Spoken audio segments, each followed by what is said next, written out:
के महीने में एक समय सूत जी शौनक आदि ऋषियों से कार्तिक महात्म्य की कथा बताते हुए कहते हैं कि एक समय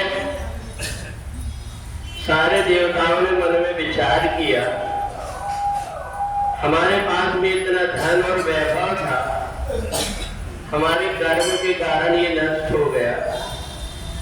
भगवान नारायण से प्रार्थना किए कि आप ऐसा कोई उपाय बताइए जिससे कि हम फिर से वैभव से संपन्न हो जाए। भगवान नारायण ने कहा कि देखो, जो व्यक्ति पुण्यात्मा होता है उसके यहाँ अपने आप धन संपत्ति चले आते हैं, इसलिए तुम्होंने शुभ कर्म करना, पुण्य कर्म करना इनको छोड़ दिया है, इसके कारण ये दुर्दशा हो रही है। तुम एक काम करो, सारे देवता मिलकर के माता गंगा से प्रार्थना करो कि आप ऐसा कोई उपाय बताओ जिससे कि हमारी विपदा दूर हो जाए। सारे देवता कार्तिक के महीने में माता गंगा के पास में गए। गंगा ने कहा कि भगवान के नाम स्मरण से मैं भी सब पाप से मुक्त हो जाती हूँ, इसलिए तुम भी एक काम करो कि ये बड़ा शुभ मौका है कार्तिक का, इसमें तुम भी भगवान नारायण की आराधना करो सारे देवता मिलकर के। और माता गंगा के कहने से जब आराधना करने लगे, उसी समय पर आकाशवाणी हुई कि तुम चिंता मत करो, इस समय पर तुम सबके दुख दारिद्र दूर हो जाएंगे।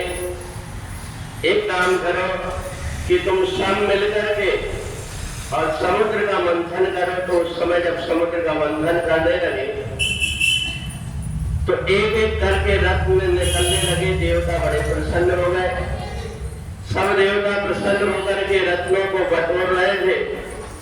उसी समय पर माता लक्ष्मी प्रकट हुई। सारे देवताओं के मन में इच्छा हुई। देवताओं की अभिलाषा को देख करके लक्ष्मी जी ने अपना सिर नीचे कर लिया और कहा कि मेरी इच्छा है जिसके साथ में मैं अपना वरण करूंगी। भगवान नारायण को माला डाल दी। सारे देवताओं ने माता से कहा कि आप अनेक रूप से पृथ्वी में निवास करती हैं, लक्ष्मी, महालक्ष्मी, वैभव लक्ष्मी, श्री लक्ष्मी, इसलिए इन मनुष्यों के यहाँ भी किस प्रकार से सुख शांति आएगी, क्योंकि लक्ष्मी के बिना सब जीव दुखी रहते हैं।